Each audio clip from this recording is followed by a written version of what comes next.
Hello বন্ধুরা, তো আজকে আমি আবারও চলে আসলাম আপনাদের সাথে একটি ইউনিক স্ন্যাক্স রেসিপি শেয়ার করতে। এই রেসিপিটা বাচ্চা থেকে বড় সবাইদেরই কিন্তু খুবই পছন্দ হবে, এতটাই সুস্বাদু এবং ইউনিক একটি রেসিপি। তো এর জন্য কিন্তু পুরো ভিডিওটা আপনাদেরকে দেখতে হবে, ভিডিওটা স্কিপ না করে দেখতে থাকুন। বৃষ্টির দিনে সিঙ্গাড়া বাদে বা অন্য কোনো তেলে ভাজা বাদ দিয়ে আপনারা যদি এই তেলে ভাজাটা একবার ট্রাই করে দেখেন, সিঙ্গাড়া খেতে কিন্তু আর মন চাইবে না। এটা এতটাই সুস্বাদু হয় আর এতটাই অল্প সময়ের মধ্যে তৈরি হয়ে যাবে। চটজলদি কিন্তু আপনারা বাড়িতে তৈরি করে নিতে পারবেন এবং পরিবারের সাথে বসে কিন্তু খেতে পারবেন। আর এই বৃষ্টির সন্ধ্যায় যদি এরকম কিছু ভাজাভুজি হয় তাহলে কিন্তু আমাদের সবারই অনেক ভালো লাগে। তো তার জন্যই কিন্তু আমি আপনাদের সাথে এই রেসিপিটা শেয়ার করছি। পুরো ভিডিওটা কিন্তু দেখতে থাকুন স্কিপ না করে। দেখুন, প্রথমেই কিন্তু আমি ময়দাটাতে কালো জিরে, লবণ এবং আমি যে রিফাইন তেল দিয়ে ময়ান দিয়ে নিচ্ছি। এখানে আমি 2 কাপ পরিমাণে ময়দা নিয়েছিলাম। এবার তেলটাকে খুব ভালোভাবে ময়দার সাথে এইভাবে হাতের সাহায্যে মিশিয়ে নিচ্ছি। দেখুন, এবার এরকম ময়দাটা যখন এভাবে জোট বেঁকে যাবে তখন এবারে আমাদেরকে এর মধ্যে অল্প অল্প করে জল দিয়ে ডো তৈরি করে নিতে হবে। দেখুন, আমি কিন্তু এবারে অল্প অল্প করে জল দিয়ে একটা মিডিয়াম, মানে খুব বেশি পাতলাও নয় আবার খুব বেশি ঘন এরকম, মানে শক্তও নয়, এরকম একটা ডো তৈরি করে নিচ্ছি। দেখুন, হাতে কিন্তু একদমই আটকে যাচ্ছে না, অথচ একটু সফট আছে। তো এই পর্যায়ে যেটাকে আমি ঢেকে সাইডে রেখে দেবো।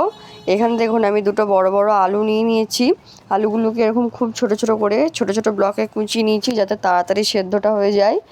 দেখুন, খুব ছোট ছোট করে এভাবে আপনারা কুচিয়ে নেবেন। এরপর একটা পাত্রে আমি এখানে শুকনো লঙ্কা 2টো দিয়ে দিলাম, 5 ফোড়ন দিয়ে দিচ্ছি 1 চা চামচ পরিমাণে। দিয়ে এবার এগুলোকে আমাদেরকে হালকা করে রোস্ট করে নিতে হবে, মানে হালকা করে ভেজে নিতে হবে। দেখুন, হালকা করে ভেজে নিয়েছি।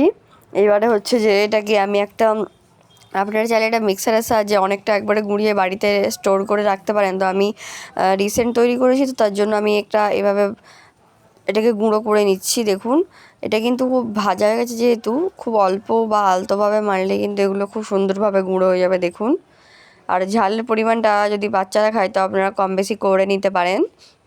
দেখুন, এখানে ডোটাও কিন্তু রেস্টে রাখা হয়ে গিয়েছিল। এবার আমি আরও একবার ভালো করে এটাকে ছেনে দিচ্ছি। এরপরে দেখুন, আমি যে ডোটাকে সাইডে রেখে দেবো। আর একটু কিছুক্ষণ আগে আমরা পুরটা তৈরি করে নেব। প্রথমে যে আমি এখানে তেল দিয়ে দিলাম। তেলের মধ্যে দেখুন আমি একটা এলাচ এবং একটা ছোটো পাড়া কাঠ দিয়ে দিলাম। দিয়ে এর ওপর যে আমি জিরা ফোড়ন দিয়ে দিচ্ছি। এখানে আমি 5 ফোড়নের ইউজ কিন্তু করছি না।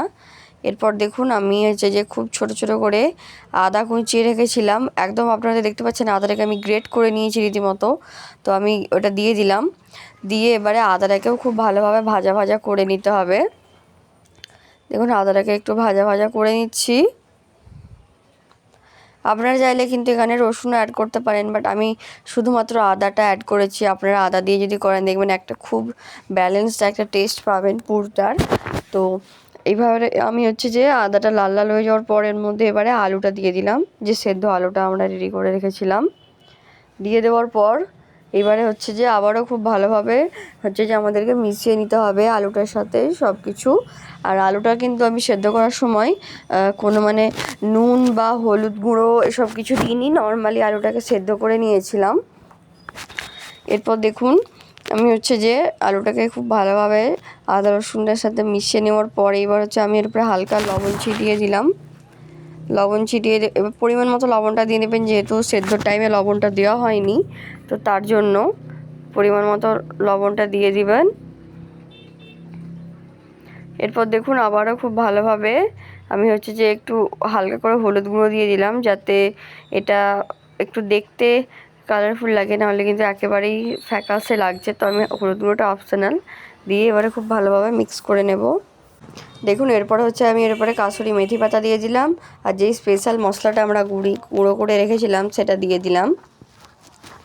দিয়ে আবারও যে খুব ভালোভাবে সব মশলাগুলোর সাথে মিশিয়ে নিতে হবে, যেন এক জায়গাতে আটকে না থেকে যায় সব মশলাগুলো।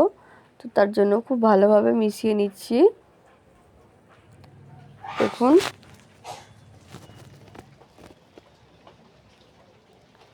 খুব ভালোভাবে মিশিয়ে নিচ্ছি এইভাবে। আপনারা কিন্তু চাইলে মানে এই ভাজা মশলাটা একটু অল্প কোয়ান্টিটিতে ইউজ করতে পারেন। আমাদের পুরটা কিন্তু রেডি, ওটা এবার আমি সাইডে রেখে দিলাম। এইবারে দেখুন, আমি এখানে ডোগুলো কেটে নিয়েছি ছোট ছোট, মানে মিডিয়াম করে, একদম ছোট ছোট নয়। এবার দেখুন প্রথমে পরোটাটা আমরা বেলে নিলাম, মানে ময়দার ডোটাকে যতটা সম্ভব বড় করা যায়।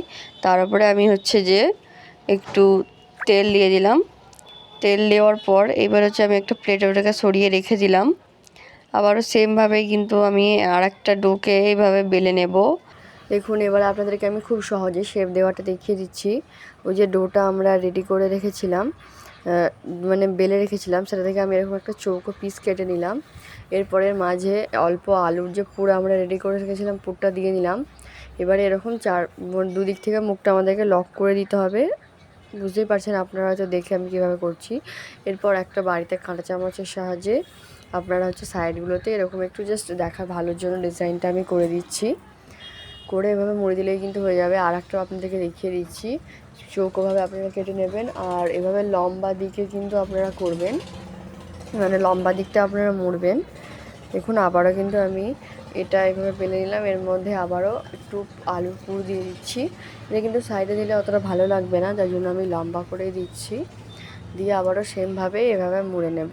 দেখতেই পাচ্ছেন আপনারা কীভাবে আমি প্রসেসটা করছি। এখানে চাইলে আপনারা মুখটাতে অল্প জল লাগিয়ে নিতে পারেন, তো তাহলে কিন্তু আরও ভালো লাগবে। সেটা জল লাগিয়ে নিলে কিন্তু এটা মুখটা খুলে যাওয়ার ভয়টাও কম থাকবে, তো জল লাগিয়ে নেওয়ার চেষ্টা করবেন। এরপরে একটু এরকম ডিজাইন করে হাতের সাহায্যে এভাবে মুড়ে দিলে কিন্তু আমাদের ক্যান্ডি শেপ রেডি। তো এবারে ওগুলো হচ্ছে যে আমি একে একে সব তেলে দিয়ে দেবো।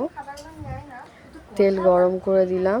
তেলটা গরম করার পর দেখুন আমাদের কিন্তু সব স্ন্যাক্সগুলো রেডি। এবার হচ্ছে আমি একে একে দিয়ে দিচ্ছি তেলের মধ্যে।